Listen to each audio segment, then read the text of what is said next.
Yo, yo, yo, yo, yo, yo, yo, yo, yo, yo, yo, yo, yo, yo, yo, yo, yo. We are the Ill-Advised Wise Guys. It's your boy, check out my boy.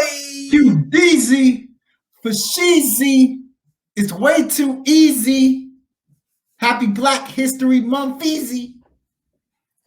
Man. Happy Black History Month indeed, sir. You know, this will actually be our last episode for Black History Month, so maybe we should do some extra commemoration to the blackness in music. How about that? Yeah. Or the blackness in me, man. Look, I'm black. I look black. As black as it gets. That is that a black hoodie? What color is that?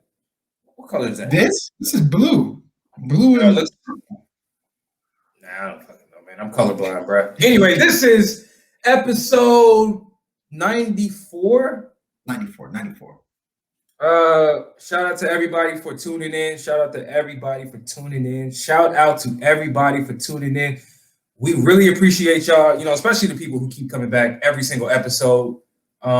Especially to the YouTube people that we're starting to touch. So if you're listening to this or watching this on YouTube, subscribe to the channel, hit the like button, share it, comment, delete it, do something, take an action on this video because we really appreciate y'all for really, messing with our content. And of course, don't spam it, but I'm tired of those. Hey, Ooch, I know you be getting these spam. These in the ill-advised wise guys accounts, I'm sure it gets those graphic designer spams. You know, hey, we can make a logo for you, or we can get you 9,000 followers. Don't spam us. And don't be one of these bot accounts that just add nonsense comments, like these fire emoji comments. They'd be like fire or hey, hit me up immediately. I have something to talk to you about. Huh? Like why are you talking to me through the comments telling me to DM you? It's a bot. If you see that, guys, you know what it is. It's not a real person. I'm telling you, man, like you be seeing them fire emojis. I'm like, I can post the saddest thing in the world. I can be like, and fire emojis just show up out of nowhere. Like, what? This is not calling for fire emojis. Fire emojis is not the response to everything. So watch out for fire emojis. Yeah, that's hilarious. Hey, speaking of emojis, man, this is super off topic, but what is your most used emoji? Honestly, like if you had to say if you look at your phone right now, what is the top one? What's the last one you used? Because I give you mine. Because I use fire emojis a lot. That's why you triggered me. I was gonna say fire emojis is definitely one I use a lot. 100% triggered me. Let me see. Okay, my last one was the prayer hands. Okay. I said that for some reason. I don't remember why. That's my last one.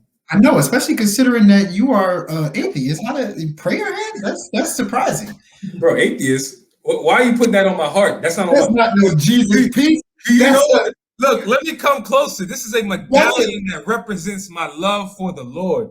That's God Himself. That's a quarter. That's a gold quarter that you somehow used Gorilla Glue to stick on a damn chain.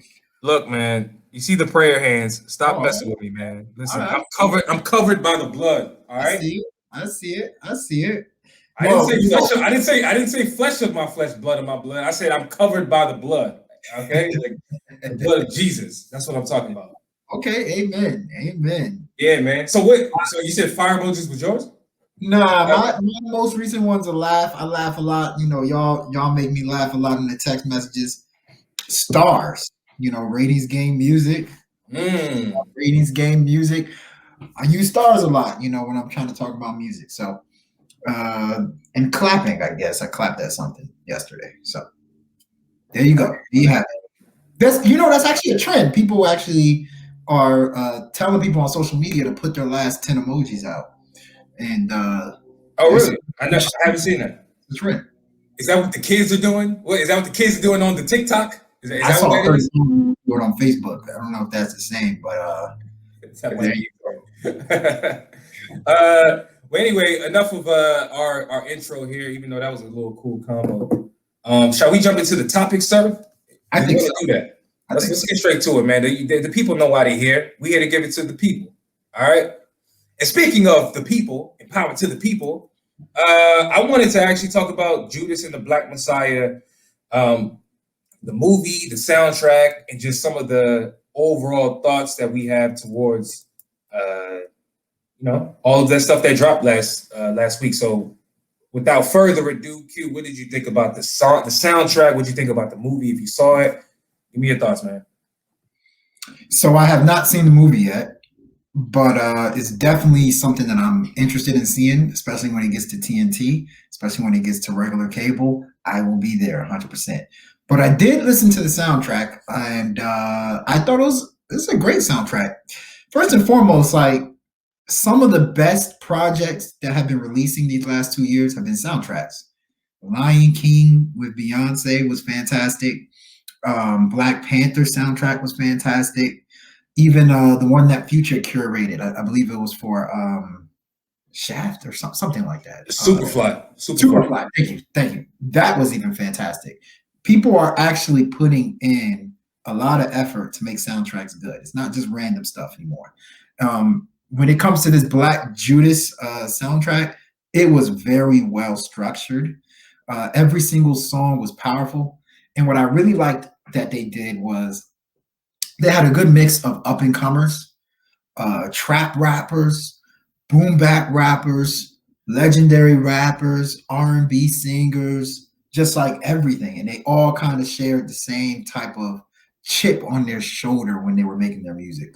But it's fantastic. And I want to point out real quick 5 songs that stood out to me and probably stood out to you too. H.E.R, one of the few R&B songs on the album, Fight For You. I thought that was a fantastic song, really heartwarming, and just really well put together. EPMD, Nas and Hit Boy.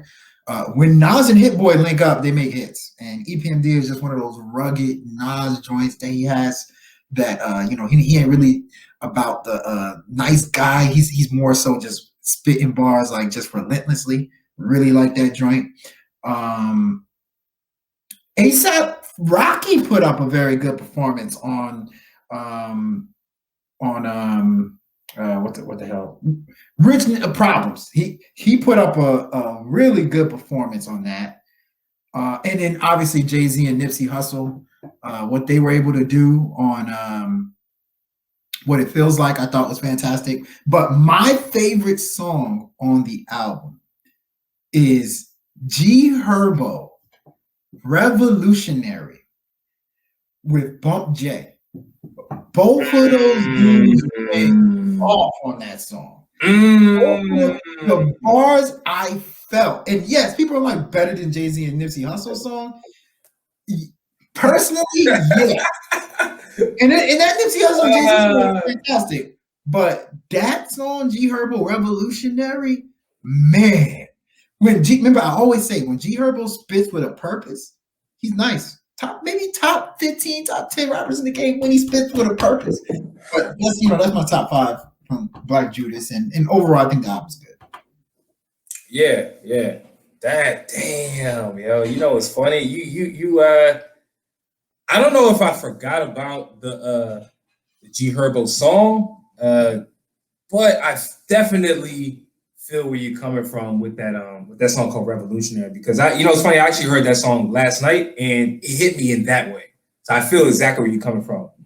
Enough for me to actually tweet the fact that I feel like if G Herbo were to rap over old school, Dipset, soulful, heat maker type, like early 2000 New York sounding beats, people would recognize him as an incredible lyricist. I think people would actually feel that way, but I digress.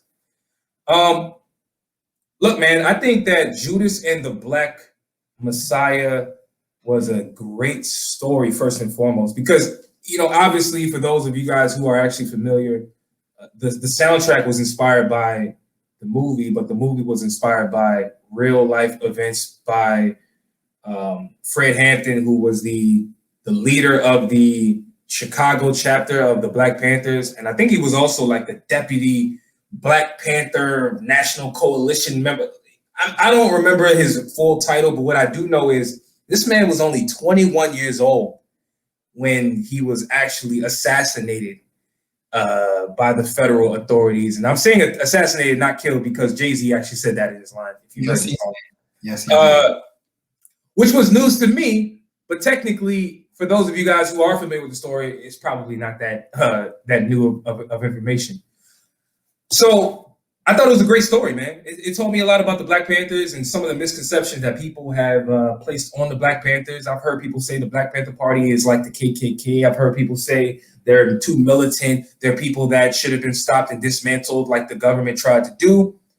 But if you read any story, you watch any movie where they're actually explaining what the Black Panther Party was about, to me it was clear that it was more of like a coalition formed by Black people to protect Black people. And yes, they used guns to protect themselves, but hey, isn't that the amendment that every citizen is accounted for, supposedly? Aren't they in their right to own weapons? Anyway, cool story. If you guys haven't seen the movie, I would definitely encourage y'all to check it out. Ryan Coogler, the dude who directed Black Panther, was co-director of the movie. Anyway, if I'm getting to the soundtrack, I agree with you, Q. The soundtrack was really, really good. The H.E.R. song kind of started it out. That's like one of my top 5 songs. And by the way, this is in no order. I'm gonna give mine. H.E.R., Fight for You, What It Feels Like, of course, Jay-Z and Nas. I thought Jay-Z's verse was indicative of why he's actually the best rapper of all time. With no debates to be put up, I don't even think this is debatable, guys, to be honest with you. And when Jay-Z does what he did on What It Feels Like, it is solidified. It's like, I don't want to hear the conversation anymore. It reminds me of when Jordan put out his documentary about, chronicling his 6 rings. And it was like the conversation about who the GOAT was kind of just died at that. It paused. Everybody was able to see, okay, that's what Jordan does. So anyway, that song was dope. I like the song. Surprisingly, this song called Appraise by a guy I had never heard of. His name is White Dave. He dropped the song with Hit-Boy, which I guess Hit-Boy did most of the project, but Appraise was really fire. I genuinely saved that to my list of top songs on this project. Followed by Revolutionary with H.E.R. with Bump J. You are 100% on the money. Like, I don't even understand why that song's so fire. Like, that song should not be in my top 5 list out of all the names that were on this list. That says something about H.E.R. and what he's able to do. And shout out to Bump J as well. And then rounding that off, I'm going to throw in the song called Contagious by Safe and Kiana Lede. I thought that song was phenomenal as well. And yeah, those are my top 5 songs, man. I think the album is a strong B, borderline B plus. B plus, really well put together. And I want to say something. Kudos must go to Hit-Boy. Hit-Boy was behind this soundtrack, and he did a lot of the beats on the soundtrack, if not most of them. Fantastic beats. Like, the beats clearly brought out the most relentless version of every single artist that was on the album. Hit-Boy needs to get his credit, needs to get his flowers. He's been in the game for a while, and I think he's making his best beats right now. So, him, man. Nah, you're 100% right. Shout out to Hit-Boy, MVP of last year from a producer standpoint, and he's carrying it over into 2021. It's happening, guys. Let's move on, though. The next topic we want to talk about is are snippets doing more harm than good in 2021? I think the reason why we even want to talk about this is because, we've seen this year become, I would say, very controversial for a few artists that are out there putting out music. Danny Lay, namingly, right? We all know what the hell the conversation was with her and her Yellow Bone song that never actually dropped, but she dropped the snippet, which got her into a whole lot of trouble. So we can see how snippets can be controversial. That was one example. And the latest example is Meek Mill, who supposedly is putting out a song with Lil Baby at some point. And he dropped a line in the song where he basically said, if I'm going to go out like with my chopper like Kobe. And a lot of people felt some type of way about that line. Was the line distasteful? Maybe we can go back and forth on all of this, but I think that what we're seeing this year with some of these artists is that snippets are not snippets may not be as positive as maybe they intended. But hey, in this industry, it almost feels like controversy sells. So maybe that was the intent anyway. Q, what do you think about this topic though? That's a very, very good question, because I do think snippets work. Snippets definitely work. It gets people hyped up, especially in this social media era where you can say, hey, this is what we're working on. Like, for instance, one of the biggest snippets this year was Lil Durk was previewing a song with the Pooh Shiesty song. He was people were telling him, I believe that's the one where people were telling him that, Kevan was shot and playing it, and like he didn't know, I guess, at the time. But the snippet that he played was fire. Like that to me probably got people hyped up to listen to the music. But then, like you said, by the way, sorry to interject there. That snippet did a couple things. That was one aspect of what you just said, but then the other one is he was actually dissing, if you remember, that Chicago rapper named FBG Duck who died. Yeah. Like that was actually part of that snippet. That was also another controversy that spanned out of that snippet. He was saying, "Yo, I'm gonna get high as Duck." You know how these dudes talk about smoking on a whatever pack. Insert dead rapper. You know what I mean? Yeah. So that was another one. Yeah. I mean, I actually did not. I didn't know. I guess I didn't pay attention that much, but I know that snippet definitely helped boost people's interest in the song. Tekashi's been doing snippets. Meek Mill is the king of snippets. He's always doing snippets on Instagram and all that stuff. But it's really when people break down the lines, like when people actually, take the time to be like, yo, like, wait, what did you say? I don't know if people are actually finding, like, people got access to the people that recorded the songs, and they're finding these lines by like backdoor. I don't know, but I will say this. You mean a leak? A leak? Yeah, pretty much backdoor, like a leak. But at the end of the day, we're talking about it. Like with the Meek Mill thing, it's just another reason for him to be in the news. Now, the somewhat beauty in what Meek Mill, that snippet did for Meek Mill is, we know, and I know he's not trying to be disrespectful. It was a disrespectful line. I agree. I think that line is horrible, especially because Kobe Bryant, that whole situation hit us so hard. It hit me hard. I'm sure it hit you hard. And so it's too fresh. It's too fresh. But if you think about it, Eminem been dissing people, dead people for quite some time. But like Kobe Bryant's is still fresh. It's still in everybody's mind. So I can tell people are a little sensitive to it. But in this day and age, negativity sells too. Negativity boosts the interest in you too.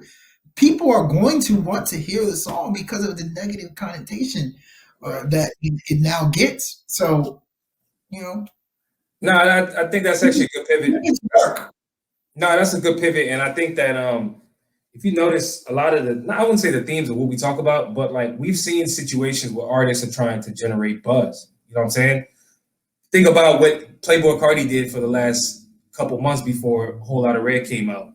It's snippet here, you dropping a snippet with Kid Cudi, getting people's interest. I'll call it antics. To me, the snippet is just another antic that sometimes works. And actually a lot of times it works. Like if you're an artist trying to generate buzz, it's important to drop snippets. It generates buzz. And hey, if you have a controversial part of your song that is going to get people talking, maybe it makes sense to throw that in as a snippet. Just something to think about if you're an artist. But beware of the consequences, because there is backlash that comes with putting out snippets. It may deter you from actually putting out that original song if people start to make you feel some type of way. Hence Danny Lay. Like I said, Danny Lay's issue was her response to the snippet. That really is what. I don't think it's the fact that Meek Mill said what he said. I think it's that people are starting to get tired of Meek Mill, like some of the things that he's been saying on social media. I'm not sitting here trying to say I'm tired or whatever, but I think that's kind of the pulse is like, it's always something with him, and I feel like people are just they got like Meek Mill fatigue a little bit on social media. So they kind of getting annoyed by little things that Meek Mill did. Because just a little sidetrack, just real quick. Yeah. With the whole Tekashi and Meek Mill situation, I'm noticing that a lot of people are actually siding with Tekashi on this situation. Oh yeah, I seen it. I seen it. It's very subtle. I think it's Meek Mill fatigue for a lot of people, where they're just like, we kind of tired of hearing from this guy. But I mean, I think it is a little overblown. But and snippets a lot of times are overblown. But like I said, any press is good press. Isn't that Kanye West? It's a Kanye West line, right? Any news is good news. Listen, prayers to Kanye West. The man is getting a divorce. I don't wish that on any man, especially as someone who's embarking on marriage, like myself. The idea of that shit is like, man, why? But why? How did it get to that point? Different discussion. Prayers to everyone involved. Prayers to him for losing Kim K. That's the bigger story. You didn't just lose anybody. You lost Kim K. Hey, look, man. Hopefully, put some respect on Kanye's name. Prayers to Kim Kardashian for losing Kanye West. True. Come on now. Come on now. Let's move on, though, man. For now. Next topic. Let's get into this. So I don't know if you guys heard, but LeBron James is supposedly looking to drop an album at some point in the future. Now, the reason I'm laughing is because when I saw the news, LeBron made very clear to add in and interject that he's like, no, I'm not going to be rapping. It's not me. No, I'm not rapping. He said, I'm going to be dropping an album. I'm not rapping. I'm not crazy, is what he said. I'm not crazy. But it's seemingly going to be some type of executive producer type role. I know LeBron has been, like, if you really think about it, LeBron has been one of those go-to athletes for probably the last decade plus when it comes to rappers and their relationships with athletes and them sending LeBron snippets. Think of how many snippets LeBron has gotten caught on. Speaking of snippets, going back to the power of snippets, LeBron has been in plenty of snippets. I remember one important one was when Drake and Rick Ross dropped that one song, Gold Roses. Mm-hmm. You know what I'm talking about? You're talking about, yeah. So they actually played the snippet with LeBron. LeBron was the first time that song had ever been heard. It was because LeBron played it, and they were like, yo, what's that song that's coming? And then the song eventually dropped a week or two after that. So anyway, do you want a LeBron in an executive producer role? Do we even know what LeBron brings to the table musically? I don't know, but I will say, like, this is an interesting concept as an athlete being an executive producer of a hip hop album. For real. Like, that sounds tight to me. It does. Yeah, I mean, the thing is, first and foremost, we've heard LeBron rap before. You remember a couple years back, he had a song with Kevin Durant. And speaking of snippets, it was a snippet, and they had him rapping. He was horrible. But like him and Kevin Durant were going back and forth. Because remember, Kevin Durant actually was a rapper. Like Kevin Durant dropped music. You know what I'm saying? Like, even got in trouble, I believe, in OKC because he was using some interesting words. But yeah, I mean, that last part that you told me where you said that he's not gonna be the one rapping, I'm okay with that. If he's not the one rapping, he's in the background, because it's when you have such a unique and amazing mind like LeBron James, I don't doubt this dude doing anything. Like, I think LeBron James is the type of dude that whatever he puts his mind to, like, he can actually do and do well. Because he's a basketball player, somebody that works out like religiously, he probably don't have time to get better at music. But if you give this guy time, especially after he retires, to figure something out, I have no doubt in my mind he'll succeed. I have no doubt in my mind. Yeah, you know what's as you're talking, for me, like, I'm ready for it. It's cool. Like, I'm not tripping. It sounds like a good idea. But to me, as you're talking, I'm having more of like a higher level idea. And it's like the obsession between sports and rap, right? The obsession between the two industries and why rappers want to be athletes and why athletes want to be rappers. We see this every day. Look at Damian Lillard. How many times have we said Damian Lillard is a phenomenal rapper? And I actually don't even think it's debatable. He's the best rapper athlete of all time. Period. Oh yeah. And I didn't just say basketball. I'm talking about athlete. I don't want to hear what we gonna throw in Will Smith. Dame's legit. Will Smith wasn't an athlete per se, but he was in a different genre. But my point is, any dude who does something else as a profession, I've never heard their creativity put in music at the highest level like I've heard with Damian Lillard, honestly. No, you know what? I ain't seen it. As an athlete, throw in the names. Arian Foster. Remember Arian Foster was spitting bars? So look, Arian Foster was spitting bars, but he was more like poetry. He was like poetry. But musically, he didn't really drop a whole lot of music. He didn't, but he was good. I mean, I agree. Damian Lillard is by far. Damian Lillard is making like mainstream hits, and Damian Lillard to me is legit. Like he's actually very good. I think he's actually, forget rapper athlete. He's one of the better rappers out right now. Point blank. That's hard. You know, it's funny. Remember when we talked about it on like a couple episodes ago? We said, "Yo, who do we expect good things from in 2021?" You said Damian Lillard, if you remember that. Yeah, being dead ass. I'm being dead ass. I actually expect. Yeah, that's funny. To get bigger and bigger as the years go by. But there's production is always the thing that's interesting to me.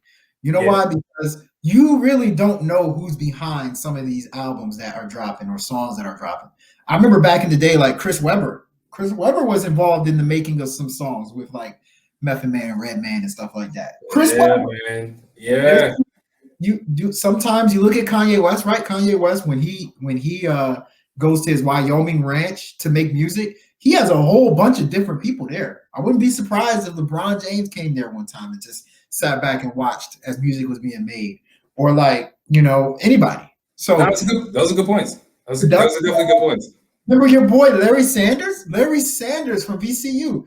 Our boy, he was behind some music. 100%. He was a rapper. Dude, there's so many examples. The punter, remember the black punter from Oakland Raiders back in the day? I do not remember his name. I'm not saying Marquise what? Marquette King. Markel King. Yeah, like I'm not saying. By the way, I'm not vouching for these dudes musically. I'm not saying they're amazing, but I'm saying if you look at the theme, like these athletes want to become artists so bad, dude. Like Dude, I just saw a story the other day, right? There's this guy who plays for the Chicago Bulls. I think his name is David Valentine, Valentine, right? No, Valentine.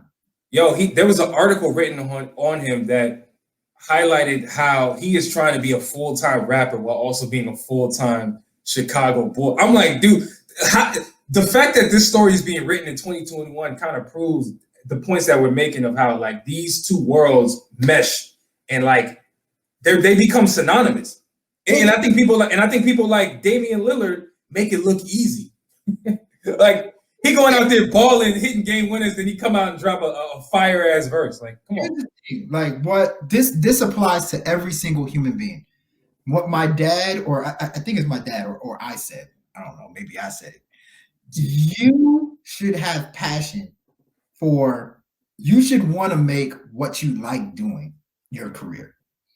You should, so if you are an NBA player that wants to rap at the same time, because you like to rap, that is something you should pursue as a career. Like, it's funny because we don't want our actors to be musicians. We don't want our sports people to be musicians and actors. We always laugh at them, but we all do it. We're doing this. We do podcasts. I'm an IT guy. We have backgrounds. Like, I know people that are doctors, and then in the downtime they do music for fun and gigs. Like, it's something that we all do. We need to stop clowning athletes that want to do two things, actors, because those are the only ones we clown. No, that's actually a really good point. And I don't know why society does that shit. It's like people feel like once they've seen you in a certain light, they cannot envision you doing anything else. And it's like a selfish idea. It's very selfish. So basically, you know what this reminds me of? This has nothing to do with sports, and I'll get off this very quickly. But remember when LeBron James and a whole lot of athletes had a problem with that sports reporter or sports commentator who said, like, shut up and dribble? Yeah. Obviously, that's not the shut up part. She's not talking about, like, the people being an artist or whatever, but it was like, you see the lens of how certain people can only see you as one thing. They can only see you as one thing. You're an athlete. We know you as a baller. Go do that. We don't want to hear from you in other areas. That's selfish, bro. That's selfish. That's stupid. It's stupid and it's selfish. But we all do it, though. Think about how many musical artists that we look at and say, man, why are you experimenting? I like you doing this type of music. I don't want to hear you doing that, and you start trashing them for wanting to experiment. Yeah. It's all music, but we shouldn't condemn people for wanting to do multiple things. I think that's the bigger statement that needs to be said. We shouldn't. Yeah. Anyway, let's move on though. So yeah, give me some of the artists that you think are great that the world doesn't actually know that they're great yet. Well, we were just listening to somebody just 5-10 minutes ago. I told you about Brent Faiyaz's new Eden song. I think Brent Faiyaz is going to be an amazing, he's going to have an amazing career. I think his ability to make unorthodox R&B songs is something that I can honestly say I've never heard the type of music that he makes. Like, I've never heard somebody else make that. I think he has a lane that's interesting, that is going to grow. And I think that when he gets put in positions to where people think he's going to fail, he's going to surprise a lot of people. So I got Brent Faiyaz on there. I always say it, H.E.R. I think H.E.R. is going to go down as one of the greatest musicians of all time, especially if she stays true to her trajectory. To me, her writing is fantastic. She has a great voice, and she's always in this pocket.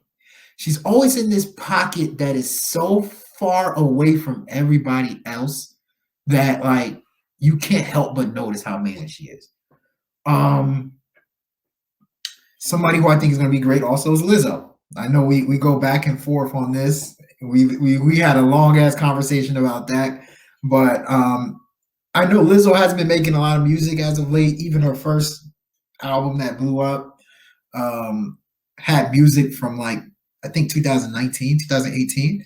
But from what I heard on Lizzo's last album, I heard greatness. I heard somebody that has a level of creativity, a level of uniqueness, a level of fearlessness that I think translates into something that's amazing.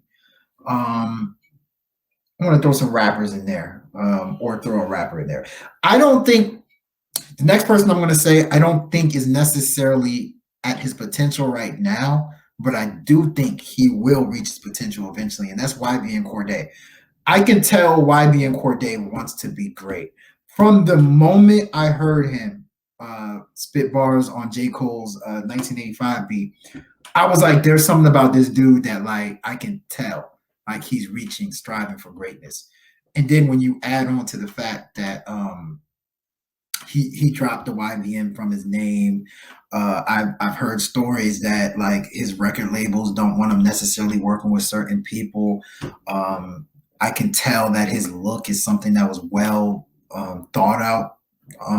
He's dating probably the best tennis player, women tennis player in tennis, in Naomi Osaka, who just won a championship just 2 days ago. So those are a couple of my people that I think are going to be next level good. And it's just a matter of time of us waiting and seeing what happens, what they do. By the way, I want to say that again. Shout out Naomi Osaka. She is a beast. I didn't get to watch the final match, but I watched the matchup against her and Serena Williams. Shout out to Serena Williams also. She had a long career, but, like, you know, I think right now Naomi Osaka is killing it right now. I like her personality too. You're on mute. Whoops, yeah. She seems like a cool ass person, man. Like, I've seen some interviews here and there, GQ shit with Cordae. Really dope personality. And dude, I couldn't believe, like, I was watching it the other day. I didn't see the whole match, but I'm like, dude, she beat Serena? Who is this? Who is this girl? She's a killer. I think she's at the point right now where, like, people are going to start recognizing her greatness very soon, if they haven't already. It's happening in motion. But no, that's a good list, though. That's a good list you got. I was going to say, sorry, not to I keep going on my tennis, but I watched Naomi Osaka last year, and she went against Coco Gauff. I watched her, and same, like, just consistent, a killer. But yeah, thank you for my list. Yeah, so for my list, like I said, you had a good one. And actually, I agree with most of the names that you had on there. For me, the couple of names that I want to highlight is are blend. I would say of singers and rappers or whatever you want to call it. But the first name I want to throw out is H.E.R. H.E.R. is the brother of D Smoke, the guy who was nominated for a Grammy in the rap category this year. He's also signed to TDE. He's dropped a few albums over the last couple of years that really solidify himself in, I would say, as an up and comer in R&B that's really talented, who could potentially have a long career if people really started paying more attention to him. But I think people are starting to. We shall see how much notoriety he actually gets along the way. But H.E.R. is super talented. I really like H.E.R.'s music. Surprisingly, kind of in the same genre, I would even throw in Division, because as much amazing music as I talk about regarding the Division and what they actually bring to the table, I just still have a problem with the fact that not a lot of people talk about Division enough for my liking. They've dropped two, in my opinion, classic projects, September 5th, and then also Morning After, two extremely quality R&B albums. If you're somebody who's into R&B, especially like mellow, I would even call it alternative in some respects, you will respect what they do. But I just feel like if they had more ears, people will really understand their greatness. And hey, maybe all of that stuff is coming in due time. We shall see. But Division is also in my list for R&B. Sticking with R&B before I kind of pivot to, I would say, a little bit more rap and whatnot, I'm gonna get into Jazmine Sullivan, man, because Q, you're right. We had a conversation about how Jazmine Sullivan stacks up against Lizzo in terms of who is more talented as a musician. And ultimately, I just feel like Jazmine Sullivan is one of the best singers I've ever heard in my life. That's point blank, period. I don't want to hear, anybody tell me to revise that statement, because I actually believe that to be a fact. Like, she is one of the better singers if you're putting her voice up against voices that you can think of in terms of what she brings to the table as a soul singer, singing from right here, the core, the diaphragm. Bro, she is incredible as an artist. And she illustrates it like she did on her last project. So Jazmine Sullivan is another one. I'm going to throw in the Kid Laroi. By the way, Q, this list is very long, so I'm only going to give you two more names. The Kid Laroi is my next one. Very talented musician. Is a 16-year-old kid from Australia, and I think people are starting to know who he is at this point. But I do believe it's going to be a slow process, given the fact that he's white, and we've likely never heard a kid this young be this good in rap or be affiliated to rap. This might be the advent. This might be the first time it's happened. So I think naturally it's going to be hard for people to accept it. And then my last name, I'm gonna keep saying this name and throwing this name in whenever it applies, and it's St. John. St. John is a guy who put out a couple projects over the last few years that I would say has been rather underground, has been rather behind the scenes, not very mainstream at all. People don't know who he is. If you do know who he is, maybe it was from songs on this last project, because he did collaborate with more mainstream artists, DaBaby, Lil Uzi Vert, a couple different guys you're already familiar with. But in terms of his musicality, in terms of his ability to write as a songwriter, in terms of his approach to music, I believe St. John is a legend in the making. He's a great. In terms of the talent that he has the makeup of a legend. He has the makeup of a great artist.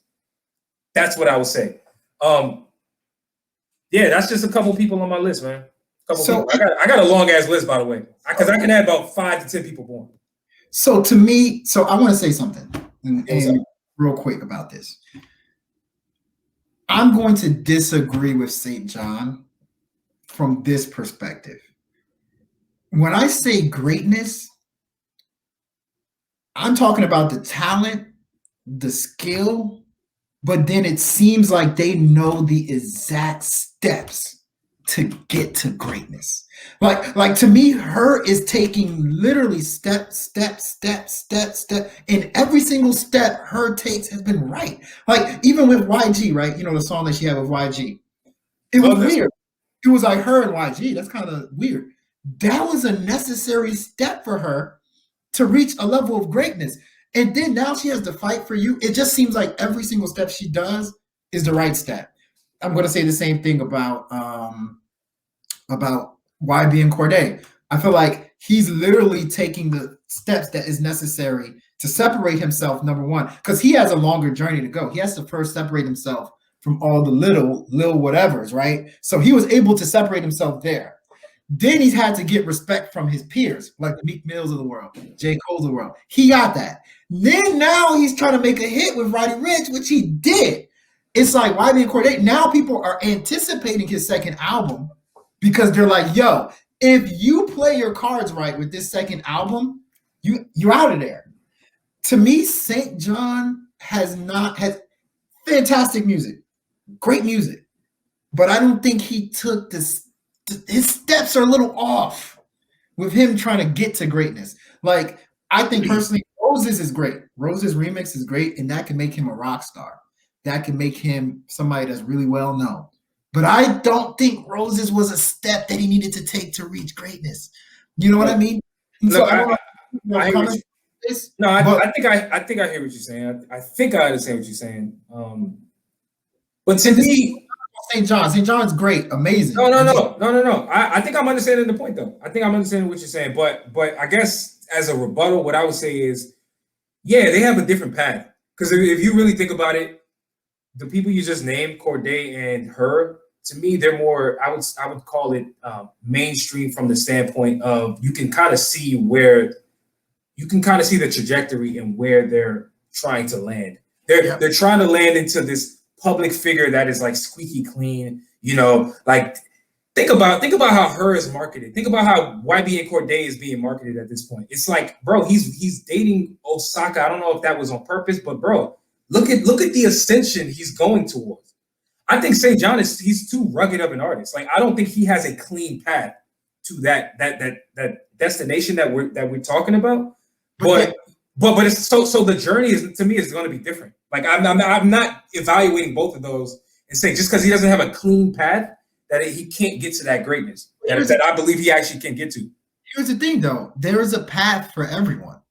Like, there's certain steps that everyone takes. If you are a rugged rapper that you say, there's a path for a rugged rapper to take it to the next level. Like, you know, one of the most impressive persons that we can probably say is legendary, Chris Brown. Chris Brown started out squeaky clean, right? Like the H.E.Rs of the world. He started out as the YB and Cordae's squeaky clean dude that never really cussed on his music. And, you know, I think that's where St. John needs to figure out how he can get to greatness with this path that he's on. There's a way. Yeah, fair enough. Your steps are the right ones. Absolutely. I think that even with that example, right? Like, these people they're already in the mainstream in some form or fashion. Chris Brown was already in the mainstream. H.E.R is in the mainstream. Cordae is in the mainstream. Whether or not he's early in his career or not, he's in mainstream. Mm-hmm. St. John is not mainstream yet. I think that his last album was an attempt to become mainstream. And I started to see different moves that he was making, whether or not it was, remember, Tyson fought Roy Jones Jr., remember that? Yeah. Well, St. John was the like the headline performer of like the opening act of that fight. Like to me, that's a very pivotal chess move right there.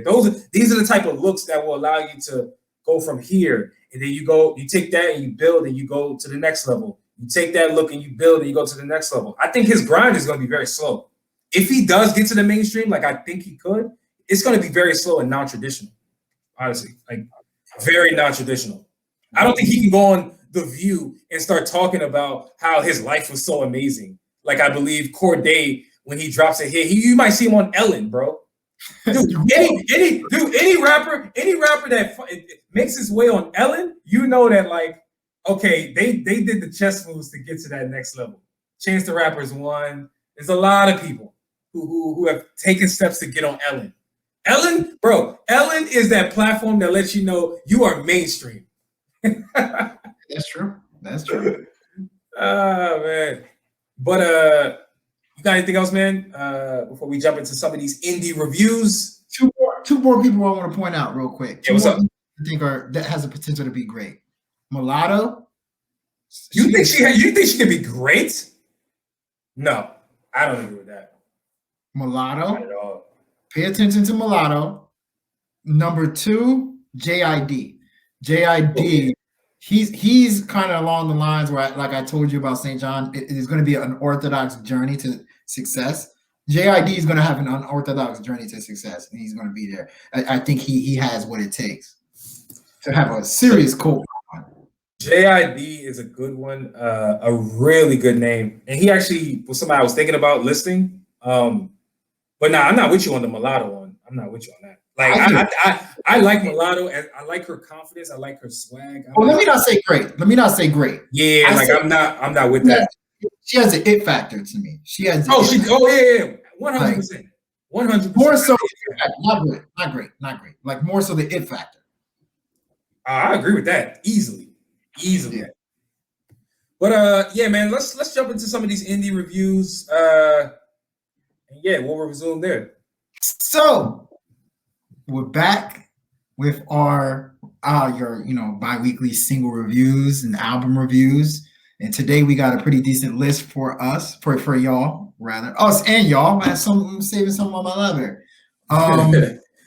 First person on the list. Wait. Whoa. I think we need to give them our promo video for this segment first before we jump into this. Remember that, guys? Yeah. Let's give them a little intro. The dramatic one first.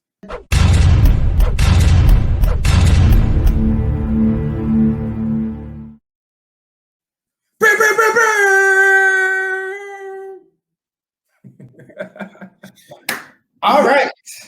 Man. That was amazing. So first person we're reviewing is Julian Gray. He has a song called Fever. What do you think about that? Great question, bruh. I think that Juliene, bro, I don't know how to pronounce your name.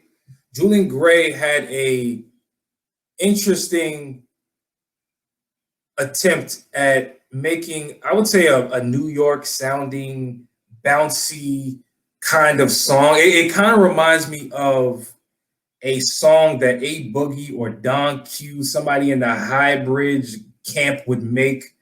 So I'm willing to bet you're from New York, at least from that northeast region. But I do think the song has a lot of energy. I'm gonna start with some of the positives before I get into some of my criticisms. A lot of energy, a lot of fast raps. The swag is there. It can be a little bit more, I would say, a little bit more executed, or better executed rather, in terms of just your delivery.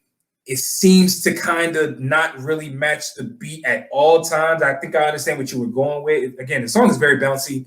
Overall, though, I understand the high energy flow. I understand what you were trying to do. Big racks. You're talking about all the rapper shit. I feel you. However, to me, the song was not the best quality at all. Like, I need better vocals because, unfortunately, I think most people, and we've made this point before, I think most people are not gonna really have enough patience to really sit through an entire song, one that's not mixed very well. It's not up to the standard of quality that most people are used to hearing. Maybe if you cleaned up your vocals, the song would be a little bit better. But from an energy standpoint, I think I understand what you were trying to do. Delivery wise, it could be a little bit better. Like I said, overall, I'm gonna give this song a 3 out of 5 stars, bordering 2 out of 5, 2.5 stars to 3 on the higher end. Yeah, Q, what do you think about the song? So it's so funny. There's a thin line between potential and something that is not that does not live up to its potential. So to me, this song has hella potential. I think the flows that he raps with, they're flows that we're familiar with, by the way. These are flows that a lot of the best rappers in the game are using right now. I think the flows that he raps with are fantastic. I love the beat. It's kind of like a mix between NBA YoungBoy type beat and like a riveting East Coast beat. It's a pretty dope beat. Obviously, the content is in line with what everybody else is talking about now. Big racks, doing your thing, braggadociousness, better than sliced bread and all that great stuff. Dope. I will say, just kind of like what you said, the quality of the song I do wish was a little better. His vocals, not that his vocals were bad, not that he's not a quality rapper. I think it's just more so they were a little blurry. I think maybe if this song was a little more mastered, it would help. But I really think this song has crazy potential. The more and more I listened to it, the more and more I liked it, to be honest with you. I think it's he's a good rapper. Like, we can confirm that. He's a good rapper. I think just, getting those vocals to be a little less blurry, I think would go a long way. So I would say 3.5 out of 5. And if it was mastered, I probably would have given it 4 out of 5. I think that's a fair grade. I feel where you're coming from. But at the same time, man, I'm not sure if the song will grow on me. I'm not sure about that. I'm not certain of that. Maybe it could. Maybe. We shall see, though. Shout out to you for submitting your song, though. We appreciate you. Shall we jump into the next one? I believe so. You kicking it to me? Nah, bro. You kicking it to me. What's going on? So next song is Tsau, Believe. What do you think about it? Yeah, shout out to Tsau. By the way, that sounded like, did you see that snippet of Ashanti and Keisha Cole where Ashanti and Keisha Cole during the versus battle? She was like, Ashanti was like, "It's my turn. You already went." And Keisha Cole was like, "No, it's my turn. It's my turn." that's what that sounded like. But anyway, sorry. Hey, man, coordination, man. It's sometimes off, man. It happens. But no. Again, shout out to Tsau and their song "Believe." We appreciate you for really sticking out, because I know you submitted your music to us a while ago, but we're getting to it now. Ultimately, I really like this song for several reasons. Number one, I think that from a musical standpoint, from a production standpoint, I love the acoustic feel of it. I love the instrumentation. I heard the drums. I heard the guitar, the electric guitar in there. I thought you guys did a really good job at piecing together and crafting a song that sounds very easy on the ears. And really, this is a song that I would like to hear live. This is like one of those live performance-esque songs that could work really well. So, great lyrics, songwriting was on point as well. Again, I like the smooth vibes in this. I have zero complaints on this song. It really gives me a car commercial vibe, though. Like on a lighter note, like it sounds like a song that should be the theme of like maybe like a car commercial, maybe car insurance. I could see it being played in there. I think these guys are from Russia, by the way. So shout out to Russia. Shout out to you guys for really submitting your music to us and entrusting us with giving you guys our opinion. But smooth vibe, no complaints. I rarely have complaints because from a mixing and master standpoint, I think they also did a really good job. As a totality, this is a well put together tune. So if I'm giving this a grade, 4.5 out of 5 stars. I think it falls just short of being perfect. Maybe because this is not necessarily my cup of tea musically, but hey, I think 4 out of 5, 4.5 out of 5 is a really good grade. Q, what did you think about this song? First, before I tell you what I think, I got a question for you. What would you call that type of song? Like what genre? Would you call it indie rock? Would you call it soft rock? You're on mute, by the way. Damn, thanks. I would call this song or the genre maybe rock and roll. This is rock and roll. This is what I would call it. Mm-hmm. Okay. I'm not sure if I would call it anything else. It's not hard rock. It's just rock and roll. It's definitely not metal, but not metal. So I thought you were spot on with your review, but I thought there was something that you didn't give enough emphasis on, and that was the instrumental. The instrumental to this song is fantastic. It's filled with exhilarating guitar riffs. The drum patterns are fantastic. It's a song that you can bop your head to nonstop, and the instrumental is actually very intricate. It has several different sounds. It shifts, it changes throughout, and I think the instrumental is really the best thing about it. And then when you got the vocal performance by the artist, by the lead singer, it's fantastic because it's hypnotizing. Everybody likes a song that hypnotizes you, puts you kind of in a trance, and this song does just that. It's almost like you're numb for the 3 minutes and 15 seconds where you listen to it. They do a great job of taking control of your mind. And then in terms of where I would hear a song like this on, a horror movie, brother.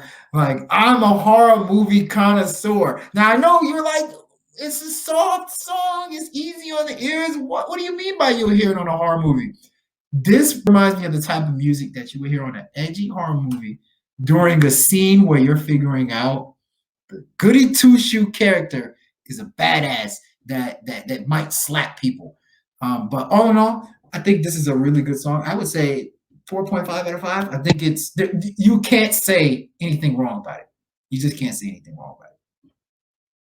And I should have given it a 5, like if you can't say anything wrong about it, right? But 4.5 out of 5. I was on mute again, dude. You notice how you said you gave it a 4.5, just like me, and you said you should have gave it a 5. I kind of felt the same way. I was thinking to myself, what stops short of the 5? And really what I said, like you heard me say, was like, maybe this is just not my cup of tea. Maybe I don't know how to evaluate this particular genre to a T, but there's something missing that is undeniable for me to say, to really put it over the edge and give it that extra half point. Like it's not undeniable.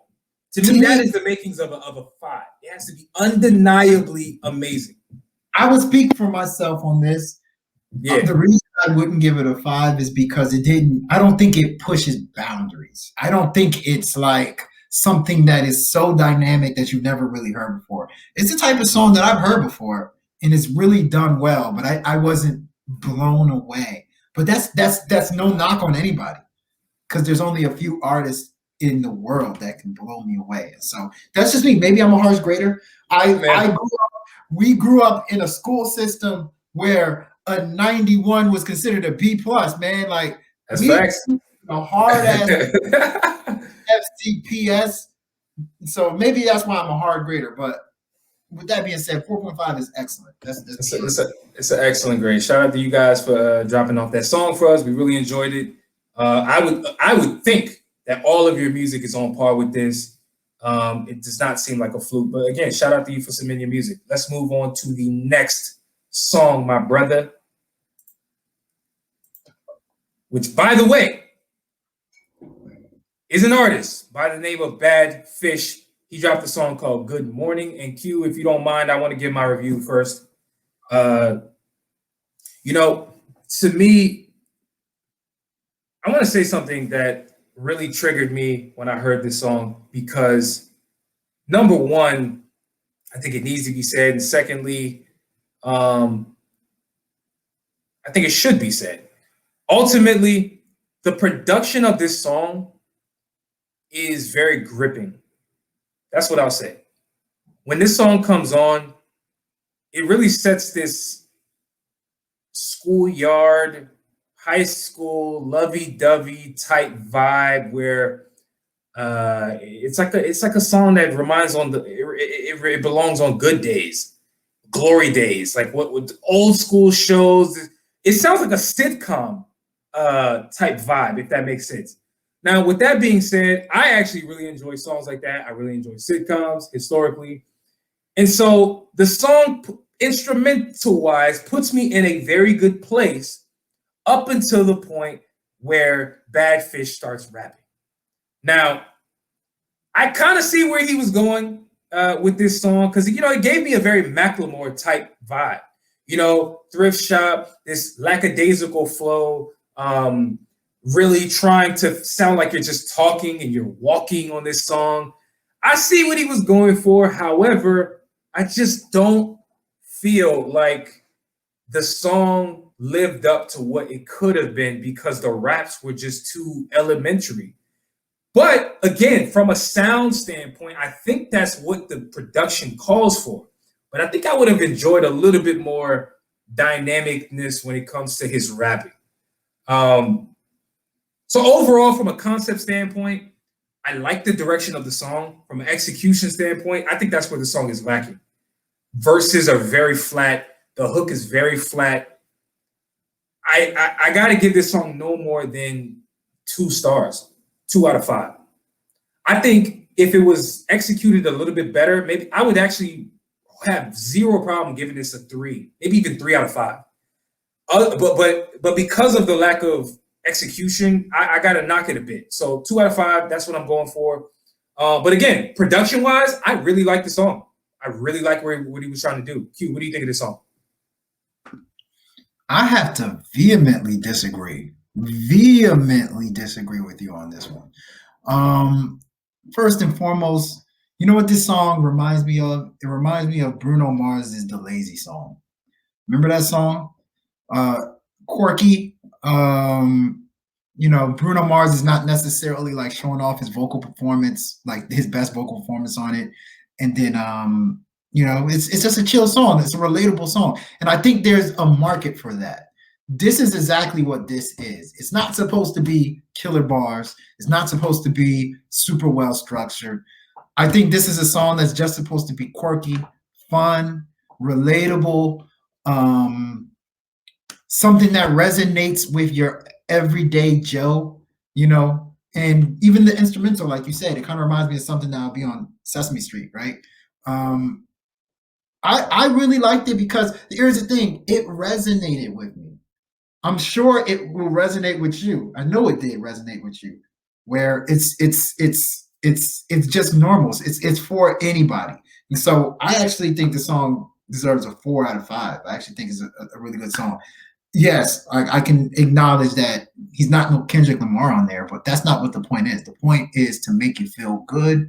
The point is to make you feel like you're back, like you're a kid again. And I really appreciate that. There's a market for that. Yeah, there's a market for that, but I just want to say this though, because, and by the way, I have no problem with that grade. I don't mind us vehemently disagreeing and having different opinions. That's perfectly fine. What I will say is this: I agree with your point about the kind of vibe, the relatability of it. I see what you're saying, and I do agree. That was the point of it. You could tell that was the point of it.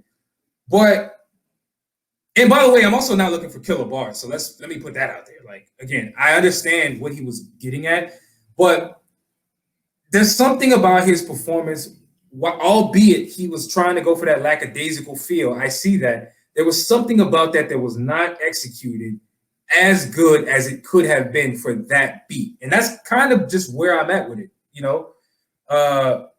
And so I have to knock him a bit, just because that's the whole point of the song. It's a song that should have been nailed. Like, if he nailed every part of it, I would have given it a 5. Like, that's the type of, I would say, projection from a music standpoint that song could have gotten, but it just fell a little bit short. But again, this is just my opinion. Just my opinion. I mean, I think just kind of real quick, I think what would really help this song is if you got a chance to hear the rest of his catalog.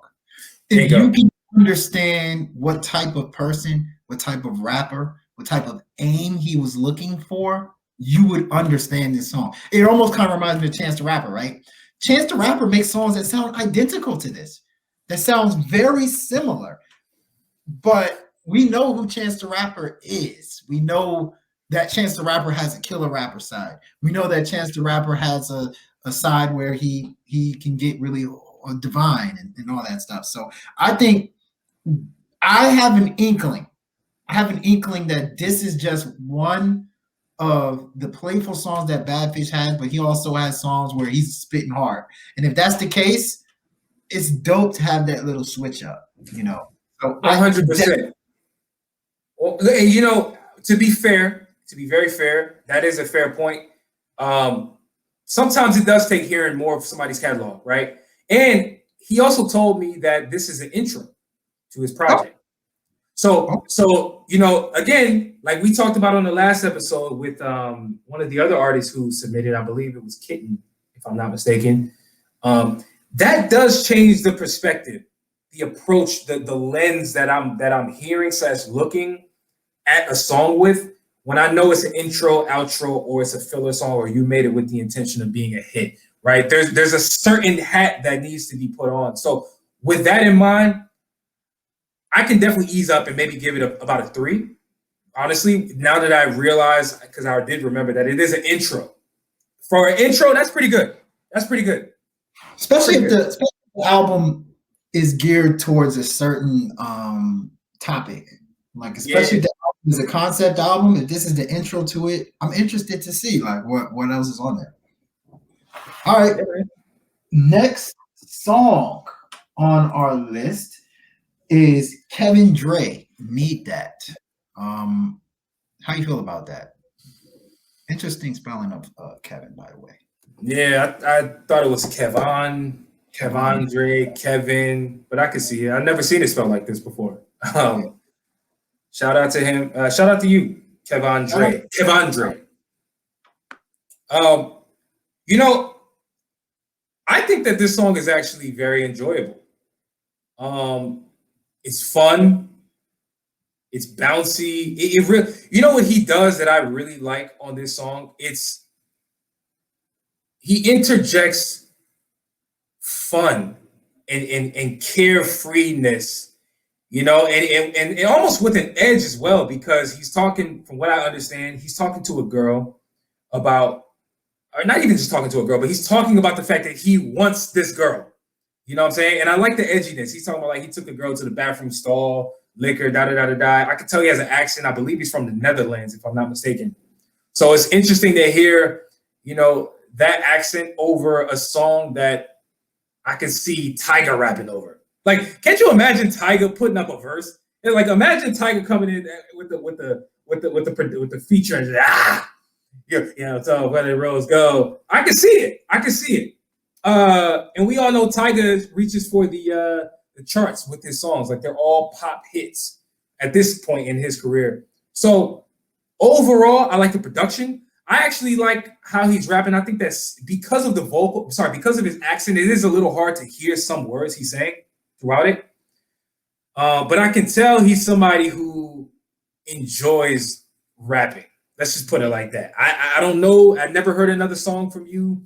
I've never seen a video from you. I actually don't even know what you look like. But I'm willing to bet you're a rapper who likes to throw in energetic flows. You're somebody who likes to take chances and really be daring on the mic. I can respect that. So with that in mind, because I'm really interested to hear what you think of this, Q. With that in mind, I'm going to give this song 4 out of 5 stars. I'll give it 4 out of 5. Wow. I think it's dynamic. It's a very dynamic song that to me is one of those replayable songs. You know, I talk a lot about this, is the fact that is a song replayable? Like, can I see myself playing this again? And I think the answer to this is yes. Like, I can see myself playing this multiple times over and over. It has that feel. So, what do you think? Give me your thoughts. So, you know, I always find it interesting. You said something. You said, I can see Tyga spitting bars on this song. And I 100% agree. There's something about the beat. There's a part in the beat where it's like asses are supposed to clap in a strip club. Like, you know, that part. I need a strip club. I need a pool party. Imagine just naked girls in the pool and they just throwing beach balls. Like, it's a fun song, you know? And you know, it's funny because kind of going back to what we were talking about earlier, I'm curious to see what the rest of his catalog is, Kevin Dre, because this song would make sense in this standpoint. You know what this song reminds me of? There's a couple of songs Eminem made on his last project that were like club songs. Like, I didn't even know Eminem was interested in making strip club songs, but he has a couple. He has a couple beats that sound similar to this, but you can tell that Eminem is still his quirky, still his funny, humorous self on a strip club song. So it kind of sounds a little weird. So I'm curious to know if Kevan Dre is an Eminem type rapper that just wanted to step his feet into some club music. With that being said, his raps are fantastic on the song. The topic of the song is pretty cool. It's very lighthearted. The beat is dope. Flows are great. Yada yada yada. I'm going to say something though, and this is no knock on Kevin. This is just in general. His voice. I see there is just this.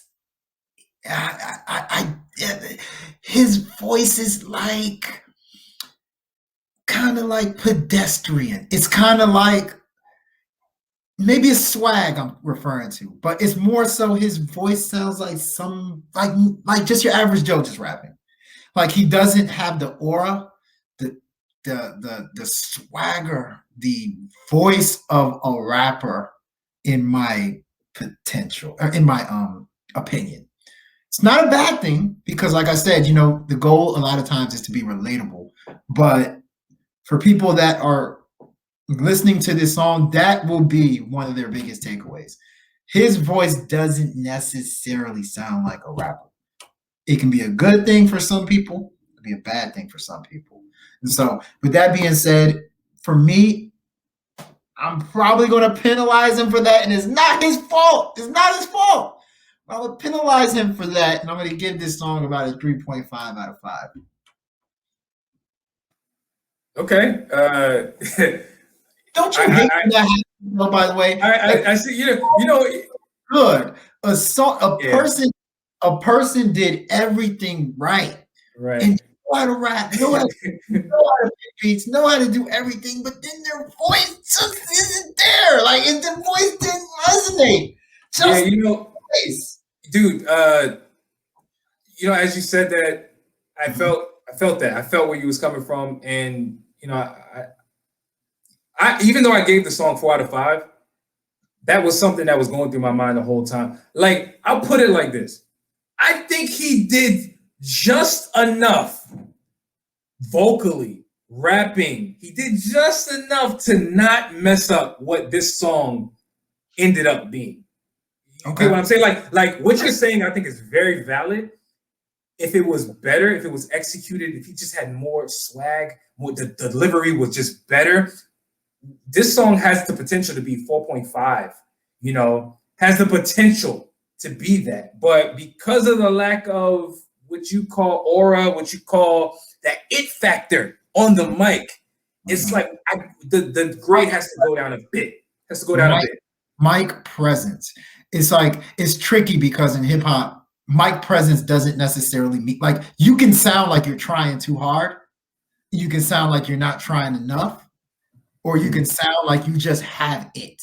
Like there's some rappers, in my opinion, like for instance, we talked about Ian Dior offline. Ian Dior just has it, like his voice. His voice to me is just sounds like the perfect artist voice.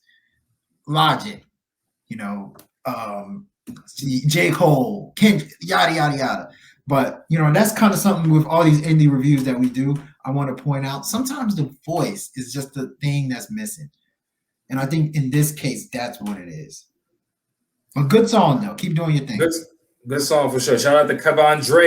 Now let's move on to the next artist, and we got another album review. So this is the second episode in a row we got an album review. By the way, guys, if you want us to review your album, hit us up via email. We'll let you know how you can get on the show with an album review, and not just a song one.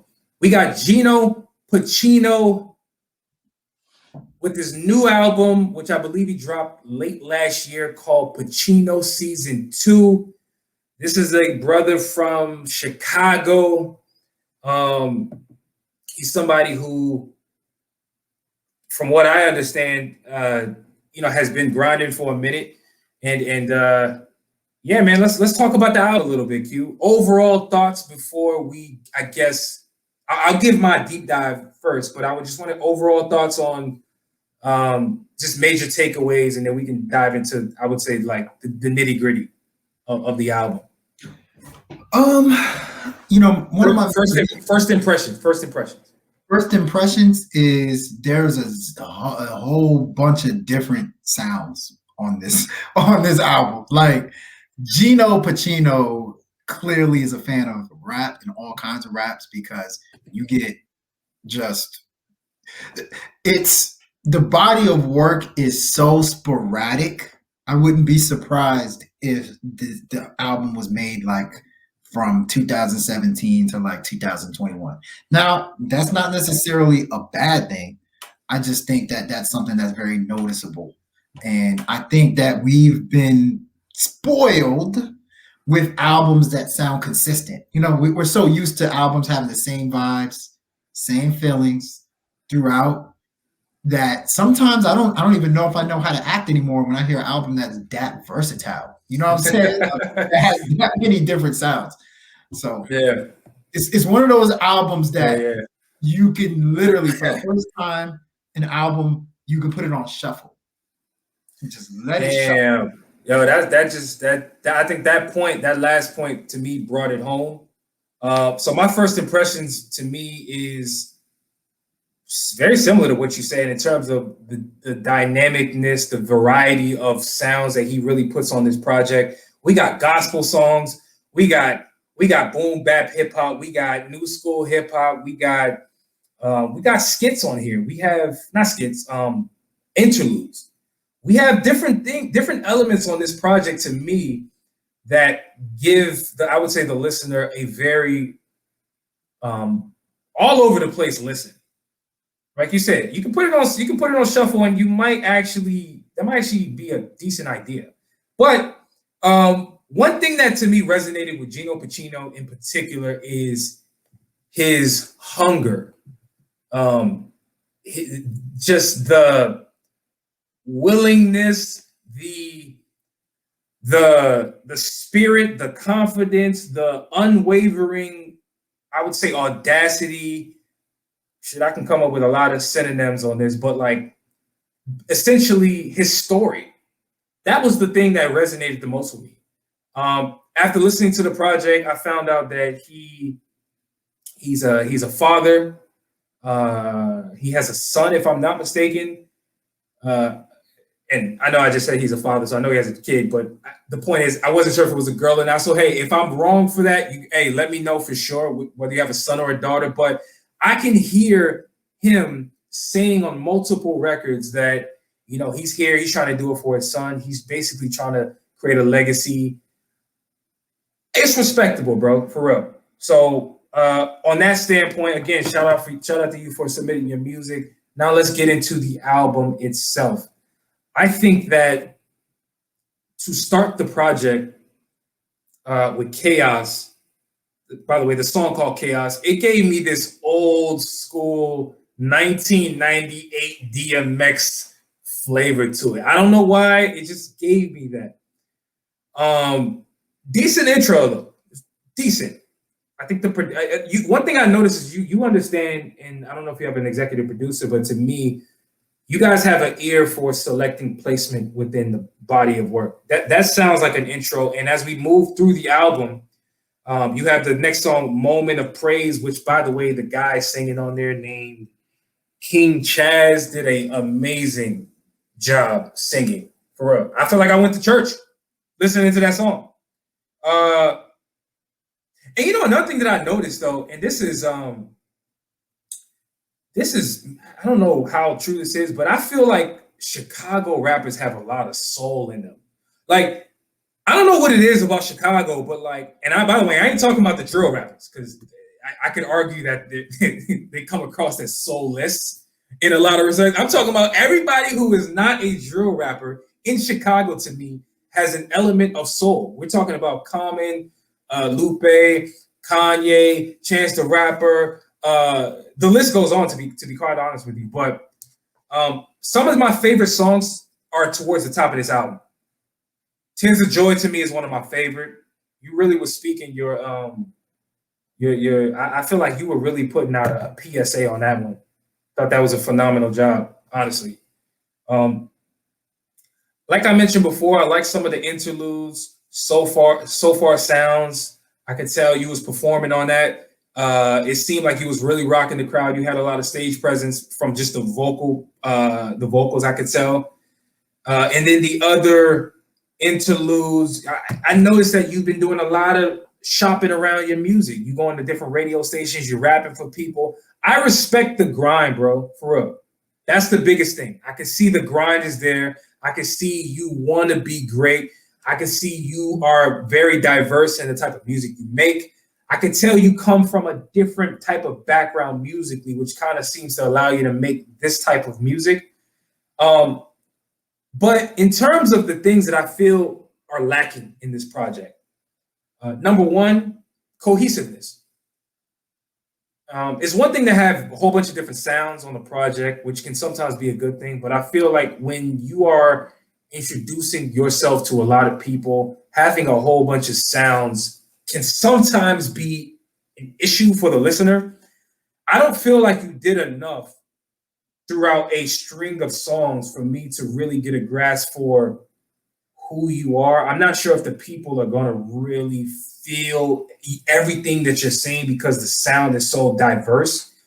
But then overall, I can tell you're a dude who likes to use bars. I can tell you're a guy who likes to use metaphors.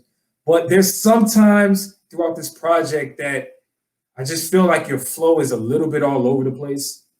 It's not very like straight to the end of the bar. You have a very lackadaisical flow where you do what G.E.R does. I put it like that. And G.E.R from Chicago. Like, the flows are a little all over the place at times. Maybe you're doing that on purpose, because I do hear you when you're in pocket as well. Like I said, though, I would say your best songs are at the top of this album. That's my humble opinion. Tears of Joy, the second song, Moment of Praise, the song Pure, Psycho. Oh, by the way, I do want to shout out the beat that you used on The Fly. Great beat. Sound like some TDE, Kendrick Lamar. I like the tempo of the beat. I even like the way you was rapping on it. So, you know what it's like? It was Schoolboy Q. That's who it was. Yeah, that was who I gathered from that particular instrumental. Overall, I think the album is solid. It's not great. It's solid. So if I'm giving this a grade, I would give it about a C. This is about a C project. It's a little on the average to good potentially, but I would give it more of a safe grade as a C, because I do feel like there's another level that you could potentially get to if you maybe improve the cohesiveness, maybe get a little bit more in pocket with your raps. Other than that, I give it a C. What you think, Hugh? Well, I will say I'm not going to do as much of a deep dive as you, but I'm going to do. Let me just say something that stood out to me. The thing that's kind of cool about this album, as people that used to be rappers, remember we used to be rappers, me and you. We weren't like legit, but like we would make songs, like, and you know, one of the funnest things about rapping is coming up with the music. Like there was times where we just chilling in like either my basement, your basement. We got drinks sometimes, we got food with us, we got the TV sports going on, and we just writing raps like, yo, this might sound tight. We picking beats. Like, oh, look, one by one, like this beat's tight, this beat's tight. We could probably talk about this on this beat. That was one of the coolest experiences ever. I feel like when I listen to this album, I can tell, I can feel that type of energy. I can feel like Geno Pacino. I can almost see how he put the album together. I can almost feel it. I can tell that he had his people around him and like he had whatever he needed to have to make certain records, because this is exactly what we used to do. So in this day and age where music has become so intricate, I'm using that word again. In this day and age where music has become so intricate, where it's hard to see how some of these artists made their albums. It's, in one sense, it's refreshing hearing an album like this where I can see how it was made. It's really organic, but then it's also not up to par with what is being released in the industry right now. So it's I'm kind of, that's where I'm like it's kind of, I'm trying to battle the difference between the two.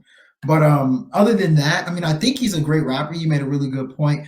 I don't know exactly what he does well. And you know, now that in streaming services we can go and look up an artist, whoever the hell we want to look up, you have a little bit of time to connect with somebody. So I think it's very important to make sure you let us know who you are as a rapper as soon as you can. And if you can do it within one or two songs, do it immediately. Like I'll give you a good example: 21 Savage and Metro Boomin's last album that they did together. As soon as it starts with Running, where you know exactly, you know this is 21 Savage, the Boogeyman. You already know who you're getting with that album. I feel like I had to go a couple songs down to really figure out what I was supposed to get from this album. So it's not that he's doing anything wrong. I think he's a really good rapper. I think just the way we listen to music in this day and age is a lot different than, you know, what this album gives us. It's completely different. Yeah, and that's sort of why I brought up, you know, when the intro hit, you know, that song came on, it gave me a very old school feel. But what's weird is your point about you wouldn't be surprised if this album was made over the span of like 10 years. Is that what you basically said 2007 to 20, what did you say? 2017 to 2021. Like I thought you said 2007. Nah. Okay, all right. Never mind. Well, I would say 2007. Like it has so many different sounds that I would not be surprised if he compiled a lot of life experiences that have happened over the last 10 years just to make this project called Pacino Season 2. But you know, listen, I'm always going to be a fan of somebody who is serious about their craft. And when I can tell right off the bat through listening to the music, whether or not I vibe with it off the bat or not, I like people who take their craft seriously. And when you can automatically tell just by as soon as they talk, as soon as they rap, you can tell immediately. And I think Geno Pacino does just that. I agree with his music. I agree. So with that in mind, we've reached the end of the show. We've reached the end of our reviews. We appreciate y'all for joining us, making it this far into the episode. And as always, you know, if you want to follow us on the socials, please be our guest. Please follow the pod on Instagram, Facebook. Follow the pod on Twitter. Follow me on Twitter. Follow my boy on Twitter. It's all on the screen. If you don't know, check the bio. We gotta get up out of here though. It's been swell. But first, as always, if you are giving advice, make sure it is ill. Yes, sir. Lighter flick, lighter flick, lighter flick.